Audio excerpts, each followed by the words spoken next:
तो एक बार फिर से न्यू ईयर आने वाला है और आप में से बहुत सारे लोग सोच रहे होंगे शिमला चले जाएं, गोवा चले जाएं या फिर थाईलैंड चले जाएं। पर बिलीव मी, जब मैं अभी 2-3 महीने पहले थाईलैंड में था तो फुकेत और बैंकॉक वर्ल्ड की मोस्ट क्राउडेड डेस्टिनेशन बन चुके हैं। तो न्यू ईयर में आप इमेजिन कर सकते हो कितना क्राउड होगा, और गोवा का हाल तो सभी को पता है। तो क्यों ना आप किसी ऐसी जगह जाओ जो कंपेरेटिवली चीपर भी है और एक इंटरनेशनल डेस्टिनेशन भी है। तो सितंबर में मैं गया था वियतनाम, और उसके बाद से मुझे बहुत सारी रिक्वेस्ट आ रही थी मेरे इंस्टाग्राम पे मेरे फ्रेंड्स से और मेरे फ्रेंड और फ्रेंड से भी कि वियतनाम का एक आइटनरी बताओ जिससे हम भी ट्रैवल कर सकें। अब क्योंकि मैं सोलो ट्रैवल करता हूँ और बहुत ही कम बजट में मैं ट्रैवल करके आया हूँ, और मैं 8 दिन था वियतनाम में, तो आई थिंक कि मेरे पास एक आइटनरी है जो आप सबके भी काम आ सकती है। सो इस वीडियो में आपको बताऊंगा मैं कि क्या आप 30,000 रुपये में वियतनाम कवर कर सकते हो। जो ट्रैवल ब्लॉगर्स बोलते हैं कि 30,000 में आप कर सकते हो, बहुत सस्ता है वियतनाम, तो उसमें कितनी सच्चाई है, और आप वियतनाम कैसे जा सकते हो इंडिया से, कितनी कंट्रीज ट्रिप और कर सकते हो, वहाँ से वीज़ा कैसे लेना है, और आपकी आइटनरी क्या होनी चाहिए। तो बने रहो इस वीडियो में। हम सबसे पहले इसको दो पार्ट में डिवाइड करेंगे। एक तो होता है फिक्स्ड एक्सपेंसेस और दूसरा होता है वेरिएबल एक्सपेंसेस। तो फिक्स में ऑब्वियसली आएगा आपका फ्लाइट, वीज़ा कॉस्ट और जो अदर डॉक्यूमेंट्स होते हैं। तो मैं स्टार्ट करता हूँ फ्लाइट से। फ्लाइट आपको राउंड ट्रिप की मिल जाती है अराउंड 16 to 18,000 में, अगर आप एडवांस में बुक कर रहे हो। और अगर आप सपोज करो एक हफ्ते बाद की फ्लाइट बुक कर रहे हो, 3 दिन बाद की फ्लाइट बुक कर रहे हो, तो वही प्राइस आपको मिलेगा 20-25 हज़ार में। ये मैं बता रहा हूँ जो डायरेक्ट फ्लाइट्स होती हैं कोलकाता से, अहमदाबाद से, कोचिन से, बेंगलोर से और दिल्ली से। और वियतनाम से आई थिंक 7-8 सिटीज़ से इंडिया से डायरेक्ट फ्लाइट चलती हैं, बट जो चीपेस्ट होती है वो अहमदाबाद से मिलती है और कोलकाता से मिलती है। अब सबसे बड़ी बात, वियतनाम की अगर आप मैप देखोगे तो लेंथ वाइज काफ़ी लंबी कंट्री है, ठीक है। तो अगर आप हो ची मिन जा रहे हो और वहाँ से हनोई कवर कर रहे हो तो ऑलमोस्ट 17 घंटे की जर्नी है। Same goes for the other way, like अगर आप हनोई से हो ची मिन जा रहे हो तो आपको कौन से सिटी पे फ्लाई करना है वो डिपेंड करता है कि आप इंडिया में कहाँ पे हो, और क्या आप सिर्फ वियतनाम जा रहे हो या फिर उसकी मल्टी कंट्री ट्रिप कर रहे हो, क्योंकि एशियन कंट्री बहुत सारी बॉर्डर शेयर कर रही है, तो आपस में आप ट्रैवल कर सकते हो। तो मैं गया था हनोई, तो मैं आपको सीधे ले चलता हूँ जहाँ से फ्लाइट बुक करते हैं पहले। तो आपको जाना है गूगल पे, जैसे कि आप देख सकते हो, और सर्च करना है cheapest flights from India to Vietnam. Scroll करोगे नीचे और आपको दिखेगा स्काई स्कैनर। तो स्काई स्कैनर में आप देखना, आपको इंडिया और वियतनाम डालना है, कंट्री का नाम, सिटी का नाम नहीं, और आप मंथ सेलेक्ट कर लोगे, जैसे मैं दिसंबर करता हूँ यहाँ पे। और उसके बाद सर्च फ्लाइट पे जाना है। तो दिसंबर में देखते हैं अपन कितने की फ्लाइट है।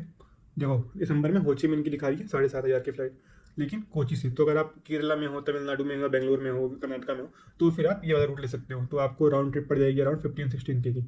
अब हम देखते हैं हनोई की फ्लाइट। तो हम हनोई में जब आप जाओगे, देखो अहमदाबाद में चीपेस्ट फ्लाइट मिल रही है। अभी एक मैं दिसंबर की चेक कर रहा हूँ, दिसंबर क्योंकि नेक्स्ट मंथ ही है, तो आप देख सकते हो फ्लाइट थोड़ी सी कॉस्टली है, 9,000।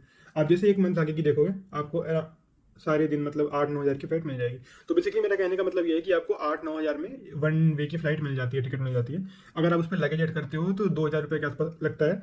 बट अगर आप सिर्फ एक कंट्री का ट्रिप कर रहे हो और आप बैग भी ले जाना चाहते हो, तो मैं सजेस्ट करूंगा कि आप एक बैग पैक ले लो और अपने काम के 2 या 3 जो पेयर होते हैं कपड़े रख लो, स्पेशली अगर आप बैग पैक करो। और अगर आप मतलब अगर आप लड़के हो, बॉयज़ हो, तब तो बहुत ही कन्वीनियंट है। लड़कियों को मैं नहीं बोल सकता कि कम कपड़े पैक करो, मतलब मेरे को ये पाप नहीं करना, पर लड़कों के लिए बहुत कन्वीनियंट होगा कि आप वियतनाम चले जाओ। वहाँ पे टी शर्ट वगैरह, पैंट वगैरह बहुत चीप में मिल जाते हैं, तो आप यूज एंड थ्रो भी कर सकते हो और वापस भी ला सकते हो। तो ऐसे एक बार का लगेज वाला पैसा बचा सकते हो। तो अगर आप गूगल में सर्च करोगे या फिर वहाँ जाके एक्सप्लोर करोगे, तो हनोई में और होई में मतलब कस्टम टेलरिंग के लिए फेमस है वियतनाम। और टी शर्ट आपको बहुत ही सस्ते में 300-400-500 रुपये में टी शर्ट मिल जाती है। तो ऐसा भी कर सकते हो, ये एक प्रो टिप है पैसे बचाने के लिए। तो फ्लाइट हमारी पड़ जाएगी राउंड अराउंड 15 से 16 हज़ार में, मैक्सिमम 20 हज़ार में। अगर आप लगेज के साथ भी लेते हो तो 22-23 हज़ार में फ्लाइट आपकी मिल जानी चाहिए, अनलेस आप बिल्कुल पीक सीजन में जा रहे हो। तो अगर आप सपोज न्यू ईयर में जाना चाहते हो 25-26 के आसपास, तो मैं एक प्रो टिप है कि आप थर्सडे या वेडनेसडे की टिकट बुक करो, क्योंकि उन दिनों में जो टिकट है वो होती है बहुत सस्ती। अब नेक्स्ट आता है वीज़ा। तो वीज़ा के लिए मैं फिर आपको ले चलता हूँ अपनी स्क्रीन पे। ये देखो, अब वीज़ा के लिए ये जो वेबसाइट देख रहे हो, इसी वेबसाइट पे जाना है, मैं इसका लिंक डाल दूंगा, और क्लिक करना है इलेक्ट्रॉनिक वीज़ा पे। फिर जाना है फॉर फॉरेनर्स पे, ये 3 ऑप्शन दिखेंगे यहाँ पे, और ऐसे आपको ये सैंपल दिखेगा। तो ऐसे आपको फोटोग्राफ अपलोड करना है अपना, और फिर अपने पासपोर्ट का जो फ्रंट पेज होता है, ठीक है, ये कर देना। और उसके बाद अपना नाम डालना है, जेंडर, और ये देख सकते हो एक बार का जो एंट्री फ़ी है वो है $25। और अगर आप मल्टीपल एंट्री चाहते हो तो $50 है।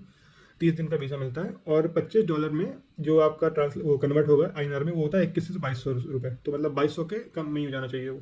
उसके बाद ऐसा फॉर्म आएगा, उसमें आपको सरनेम डालना है, अपना नाम डालना है, डेट ऑफ बर्थ डालना है, यहाँ पे जो भी मतलब nationality, ID card number, email, सारा कुछ यहाँ पे डालना है, मैंडेटरी है। उसके बाद आप नीचे आओगे, have you ever use any other passports to enter Vietnam? No, क्योंकि इंडिया में मल्टीपल नेशनलिटीज़ का हमारा अलाउड नहीं है। Grant e visa valid from, यहाँ पे देखना सिंगल एंट्री हेडर और सिंगल एंट्री में चेक कर देना, उसके बाद grant e visa valid from. तो जिस दिन आप वियतनाम पहुँचना चाहते हो, सपोज करो कि आपकी ओवरनाइट फ्लाइट है, मतलब आप 1 तारीख को चले रात में 11 बजे और अगले दिन पहुँच रहे हो 2 तारीख को, तो आप 2 तारीख डाल सकते हो यहाँ पे, और यहाँ पे फ्रॉम एंड टू, और किस दिन आप वापस आ रहे हो ये डालना पड़ेगा। उसके बाद टाइप ऑफ पासपोर्ट, ऑर्डिनरी या फिर अगर आपके पास और कोई भी पासपोर्ट है, जैसे कई तरह के पासपोर्ट होते हैं, डिप्लोमेटिक पासपोर्ट हो गया तो आपको ऑर्डिनरी सेलेक्ट करना है, पासपोर्ट नंबर डालना है, डेट ऑफ इशू, पासपोर्ट कब इशू हुआ, इशूइंग अथॉरिटी जहाँ से आपको पासपोर्ट मिला है, जैसे मुझे अपने होम टाउन से मिला था, फिर यहाँ पे पासपोर्ट की expiry, do you hold any other valid passport, इसको नो कर देना है। उसके बाद अपना परमानेंट डिटेल्स वगैरह, एड्रेस वगैरह डालना है। Purpose of entry tourism, name of hosting organisation, इसको आप ब्लैंक छोड़ सकते हो, एड्रेस को भी ब्लैंक छोड़ सकते हो, ये स्टार मार्क नहीं इसमें को ब्लैंक छोड़ सकते हो। उसके बाद intended length of stay in Vietnam 30, इसको 30 ही रहने दो, अगर आपका प्लान चेंज भी होता है तो उससे इशू नहीं होगा। फिर डेट ऑफ एंट्री, कब एंट्री कर रहे हो। उसके बाद पोर्ट, अब जैसे आप हनोई में एंटर करोगे तो यहाँ पे देखो एक नोई बाई इंटरनेशनल एयरपोर्ट करके आ रहा है, तो ये हनोई के लिए है। सिमिलरली अगर आप हो ची मिन में लैंड कर रहे हो तो ये तान सुन नाथ इंटरनेशनल एयरपोर्ट। तो ऐसे आपको चेक करना है कि आपका एयरपोर्ट कहाँ पे है, उस पर सेलेक्ट करना है। और सपोज करो कि आप थाईलैंड से, कंबोडिया से, अलाउ किसी और कंट्री से एंटर कर रहे हो तो यहाँ पे लैंड पोर्ट भी है, तो अपने हिसाब से देख लेना और सेलेक्ट कर लेना। Same goes for exit check point, वहाँ पे भी आप कहाँ से एग्जिट कर रहे हो वियतनाम, अगर आप हो ची मिन से कर रहे हो तो वो मैक्सिमम 7 दिन में वीज़ा आ जाता है। तो अगर आपकी 1 हफ्ते 10 दिन बाद का प्लान है तो उस हिसाब से देख लेना, जल्दी अप्लाई कर देना। हेल्थ इंश्योरेंस बहुत इंपॉर्टेंट है, आप किसी भी कंट्री में जाओ तो वो करवा लेना, फ़ोन पे से या फिर किसी वेबसाइट से 500-600 रुपये में हो जाता है। मैंने भी ऐसे ही करवाया था, कोई मतलब बड़ा इंश्योरेंस की जरूरत नहीं है। तो 500-600 में आपको 15 लाख तक का कवरेज मिल जाता है। 3 दिन में आपके पास वीज़ा आ जाना चाहिए और उसकी कॉस्ट है 2100 से 2200 रुपये। नेक्स्ट हम आते हैं सिम कार्ड पे। तो सिम कार्ड मैंने ली थी वियतटेल की। वियतटेल मतलब बहुत सारे नेटवर्क आपको मिलेंगे जब आप एयरपोर्ट पे लैंड करोगे, बट वियतटेल आई थिंक मुझे थ्रू आउट वियतनाम कहीं भी दिक्कत नहीं है नेटवर्क की, और ऑलमोस्ट 900 से 1000 रुपये में आपको मिल जाएगा। तो अगर आप एयरपोर्ट पे लेना चाहते हो तो वो भी ले सकते हो। अगर आप ग्रुप में जा रहे हो 5-6 लोग, तो मैं सजेस्ट करूँगा कि आप में से कोई एक ले लें ताकि आप कैब बुक कर सको या जो भी है मैप देख सको, और उसके अलावा बाकी लोग सिटी से ले लें क्योंकि प्राइस में डिफरेंस रहता है सिग्निफिकेंट। Next comes currency. हाँ, तो आप इंडिया से डॉलर लेके जाओ, क्योंकि अगर आप रुपीस लेके जा रहे हो तो बहुत दिक्कत होगी और जो रेट है वो बहुत ज़्यादा डिफरेंस आ जाएगा। तो आप यहाँ से डॉलर कन्वर्ट करा लो। उसके बाद आपको करना क्या है, आपको जाना है एयरपोर्ट पे, पर आपको एयरपोर्ट से पूरी करेंसी चेंज नहीं करवानी है। आप $50 करवा लो ताकि आप अपना बस वस ले सको, और उसके हिसाब से आप फिर बाकी जाके सिटी में करवा सकते हो। और $1 का आपको लगभग बता देता हूँ मैं एक्सचेंज रेट भी, $1 का आपको 23,500 से 24,200 डोंग के बीच में मिलना चाहिए। तो एनीथिंग अबव 23.5K, मतलब 23.5K इज़ गुड। तो मुझे हनोई में मिल गया था अराउंड 23.8, कहीं पे 24,000 भी मिल गया था, और हो ची मिन में थोड़ा सा कम मिला था 23,700 ऐसे कुछ। हाँ, लेकिन अगर 23 से कम होता है, 23,300 से 23,400 से, तो फिर नहीं लेना। एयरपोर्ट में शायद आपको 22,800 या 23 के बीच में मिलेगा, बट वो भी ठीक है, लेकिन आप एयरपोर्ट से पूरा चेंज मत कराना। नेक्स्ट हम आ जाते हैं अपना इंटर कंट्री ट्रैवल में। इंटर कंट्री ट्रैवल में आप कैसे ट्रैवल करोगे एक सिटी दूसरी सिटी। अब आपने बहुत सारे ट्रैवल्स में देखा होगा, ट्रैवल ब्लॉग्स में देखा होगा कि लोग बता रहे हैं आप बस से जाओ, ट्रेन से जाओ, लेकिन मैंने वियतनाम से होइयान, और मतलब होइयान में तो कोई एयरपोर्ट है नहीं, मैं दानांग गया था। दानांग से होइयान मतलब बहुत ही पास है, जो मेजर सिटी है दानांग ही होइयान के पास। तो मैं हनोई से पहले गया दानांग, दानांग से मैं गया हो ची मिन, और उन दोनों ट्रिप के लिए मैंने फ़्लाइट बुक की। क्यों? क्योंकि जैसा इंडिया में रेलवे कवरेज है या बस कवरेज है, वैसा वियतनाम में उतना नहीं है। अच्छा है, लेकिन क्योंकि उनकी पॉपुलेशन कम है, उनकी रिक्वायरमेंट्स कम है, उस हिसाब से। और सेकेंडली बहुत लंबी और टायरिंग जर्नी है।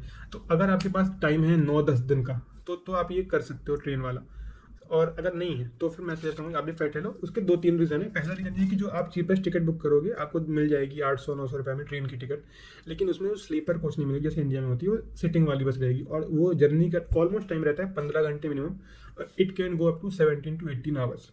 तो बस में या ट्रेन में ट्रैवल करना कन्वीनियंट नहीं है, अनलेस कि आप 10 दिन के लिए जा रहे हो और मतलब एक पूरा दिन अफोर्ड कर सकते हो कि आप जाके वहाँ सो जाओ, आराम कर लो, वो मैं सजेस्ट नहीं करूँगा। सेकेंडली, अगर आप स्लीपर जाते हो या फिर थोड़ा हाई एंड पे बुक करते हो टिकट, जैसे यहाँ पे सेकंड AC होता है, थर्ड AC होता है, वो आपको पड़ेगी ऑलमोस्ट 2500 से 3,000 रुपये की टिकट ट्रेन की। तो उसी सेम रेट में आपको फ्लाइट्स मिल जाएंगी, विदाउट लगेज 2500 तक मिल जाएगी, और विथ लगेज 3500 से 4,000 के बीच में मिल जाएगी। तो मतलब अगर 2 फ्लाइट लेते हो आप हनोई से होइयान, दानांग, और फिर दानांग से वापस हो ची मिन, तो ये फ्लाइट आपको ऑलमोस्ट 6,000 में पड़ जाएगी। एक और टिप है बम्बू एयरलाइंस। तो बाकी अगर आप वियत जेट देखोगे, एयर एशिया देखोगे, उन सब में आपको एक्स्ट्रा लगेज के लिए 20 kg जो होती है उसके लिए एक्स्ट्रा पैसे देने पड़ते हैं। बम्बू एयरलाइंस में मोस्टली जो मैं ट्रैवल किया उसमें आपका 15 से 20 kg लगेज फ्री था डोमेस्टिक ट्रैवल में। तो उसका फ़ायदा ये होता है, थोड़ी सी 500-600 रुपये का डिफरेंस आएगा टिकट में, बट ऑलमोस्ट आप 1000 से 15 रुपये बचाते हो, और साथ में आपको कॉम्प्लीमेंट्री ब्रेकफास्ट और वाटर बॉटल मिलता है जो बाकी में नहीं मिलता है। तो ये हो गया डोमेस्टिक ट्रैवल का हिसाब। उसके अलावा बसेस बहुत चीप है, बाइक टैक्सी आप कर सकते हो। मैंने बाइक टैक्सी बहुत घूमा था वहाँ पे, तो अगर मेरा आपने वीडियो नहीं देखा बाइक टैक्सी वाला तो ये डिस्क्रिप्शन में लिंक आ रहा है, वो देख लेना, आपको समझ में आ जाएगा कैसे बुक करना है, क्या करना है। ऑलमोस्ट 200 से 250 रुपये आपका, अगर आप एक्सटेंसिवली ट्रैवल कर रहे हो वॉक करने के अलावा, तो लग जाएगा। तो मतलब अगर आप 7 से 8 दिन के ट्रिप में जा रहे हो, 1500 से 2000 आपका इनफ है लोकल ट्रांसपोर्ट के लिए, और उसके अलावा 6000 रुपये इंटर कंट्री फ्लाइट्स के लिए। नेक्स्ट हम आ जाते हैं स्टे पे। तो देखो, for stay sky is the limit. आप कितना भी लग्जरी ट्रैवल कर रहे हो तो आप विला में रुक सकते हो, रिजॉर्ट में रुक सकते हो, लेकिन अगर आप हॉस्टल में रुक रहे हो, आप बैक पैकिंग करने जा रहे हो, सिंपली booking.com में जाओ, sort by price low to high. और अगर आप हनोई में रुक रहे हो, ओल्ड क्वार्टर, सेम अगर आप होची मिन में रुक रहे हो तो आपको या तो आप नाइट लाइफ वाली जगह के पास ले सकते हो, 2-3 एरिया है जो वहाँ पे हब है, सिटी सेंटर के आसपास ले सकते हो। तो यहाँ पे आपको हॉस्टल से मिलेंगे booking.com में, वो 400 से 500 की रेंज में मिल जाएंगे। और इनफैक्ट मैं जब हुईयान में था, मैं रुका, हुईयान एक एंशियंट टाउन है दानांग के पास, मैं दानांग में स्टे नहीं किया था, मैं दानांग में लैंड किया और हुईयान चला गया था। तो हुईयान में आपको होम स्टे मिल जाते हैं 800 से 900 रुपये में। तो ये हो गया आपका स्टे का।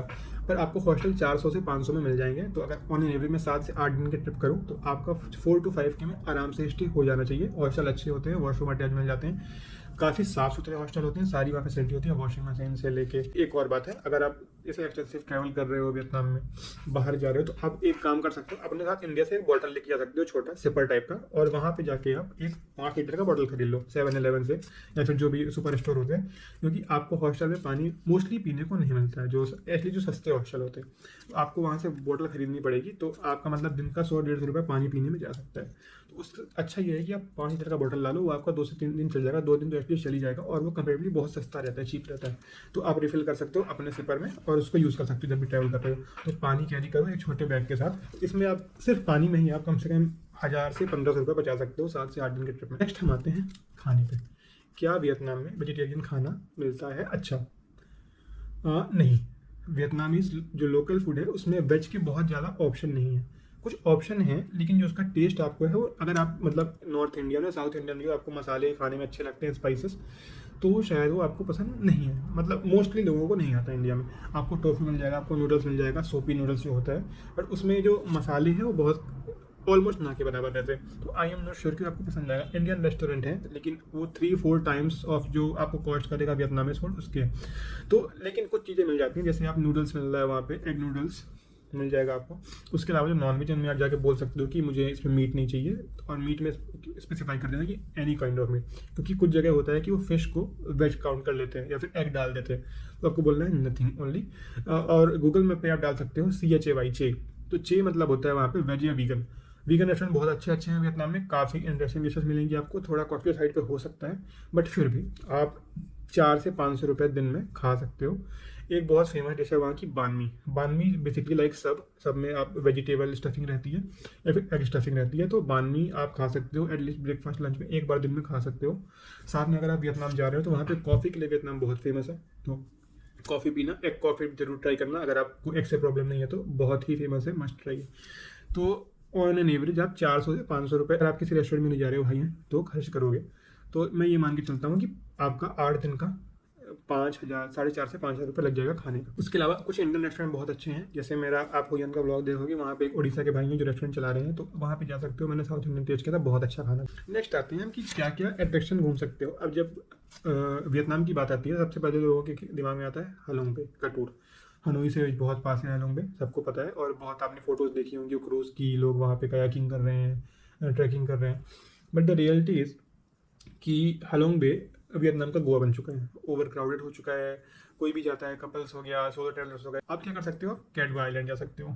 कई जगह आपको ऐसा भी हो सकता है कि आपको कैट बा और हालोंग बे का एक साथ में टूर मिल जाए। तो उसके लिए फिर मैं आपको अपनी स्क्रीन में लेके चलता हूँ। तो इस वेबसाइट का नाम है वाइटर। अब वाइटर में आपको सिंपली डालना है कैट बा आइलैंड और सर्च कर देना है। उसके बाद आप ये फिल्टर देख रहे हो, आपको जाना है sort price low to high. उसके बाद जब आप देखोगे, यहाँ पे हम देख सकते हैं आपको 2500-3000 में टूर मिल रहा है, डे टूर, जिसमें क्रूज इंक्लूडेड है, एक मील भी इंक्लूडेड होगी। और आप जब बुक करोगे स्पेसिफाई कर देना कि मुझे वेज खाना ही चाहिए। तो ये 7 से 8 घंटे का डे टूर होता है, जिसमें कि आप कायाकिंग करते हो, बीच के किनारे चिल करते हो, एक पूरा क्रूज होता है जहाँ पे बहुत अच्छी फोटो आती है। तो या तो आप ये कर सकते हो, 2500 से 3000 में आपको 1 डे टूर मिलेगा, या फिर आप थोड़ा और स्पेंड करके 4,500-5,000 का कैटबा का पूरा 2 डेज 1 नाइट का टूर कर सकते हो। एक नाइट स्टे भी कर सकते हो, उसमें डिनर वगैरह होता है, काफ़ी सीनिक व्यू होता है, स्पेशली अगर आप कपल हो। या उसके बाद नेक्स्ट हम चलते हैं कि जो नेक्स्ट बिग अट्रैक्शन है वो है कोची टनल्स। तो कोची टनल्स का मैंने भी डे टूर लिया था। आप इसी सेम वेबसाइट वाइटर पे जाओगे और सर्च करना, तो मुझे वो टूर पड़ गया था ऑलमोस्ट 1000 से 1200 रुपये के आसपास। आपको भी मतलब इसी रेट में मिल जाएगा, 1500 रुपये 1600 रुपये में मैक्सिमम मिल जाएगा। करना क्या है आपको, आप जब वाइटर पे जाओगे और कोची टनल्स का टूर बुक करोगे तो आपको डे टूर बुक करना है। 6-7 घंटे काफ़ी होते हैं।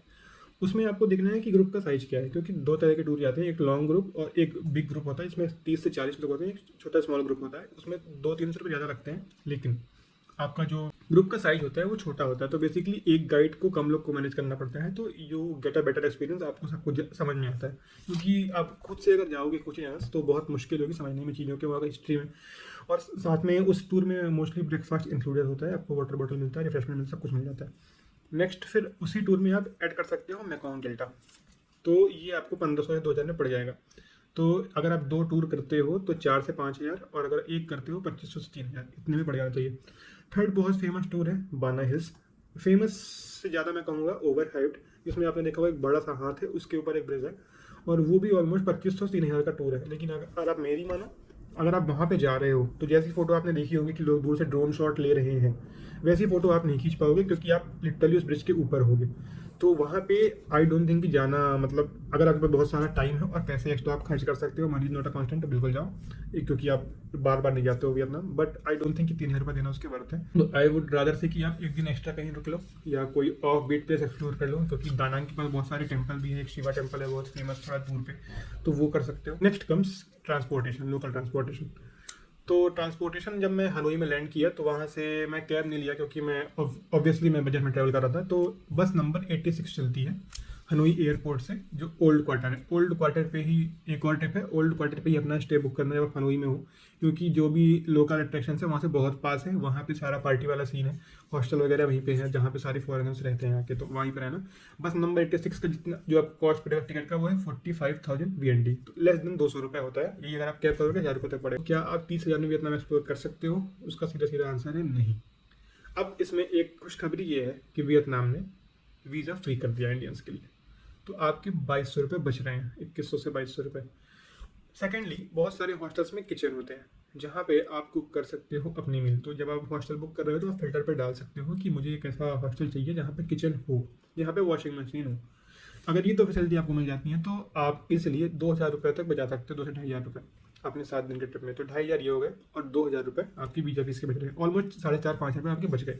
नेक्स्ट, आप जो नाइट लाइफ देखना चाहते हैं, जितनी अच्छी थाईलैंड की उतनी खास नहीं है, पर ऐसा भी नहीं है कि आप एक्सप्लोर नहीं कर सकते उसको। हो ची मिन में जो नाइट लाइफ है बहुत अच्छी है, 1 टाइम विजिट है। और बियर्स की बात करता हूँ मैं, जो लोग, अगर आप अल्कोहल कंज्यूम करते हो, नहीं करते हो तो अच्छी बात है, मैं प्रमोट नहीं कर रहा हूँ, मैं भी नहीं करता, लेकिन अगर आप उस विजन से जा रहे हो कि आपको एंजॉय करना है, ड्रिंक वगैरह करना है दोस्तों के साथ, तो बियर काफ़ी सस्ती हैं लोकल। वहाँ पे बियर साइगॉन बियर हो गई, और भी बहुत सारी है, हनोई के नाम से भी एक बियर है शायद, तो साइगॉन बियर ज़्यादा चलती है वहाँ पे। मिल जाएगी 90, 100, 120 रुपये, डिफरेंट रेट होते हैं। अब सुपर मार्ट से लोगे थोड़ा महंगा मिलेगा, स्ट्रीट साइड वेंडर से लोगे थोड़ा कम सस्ते रेट में मिल जाएगा।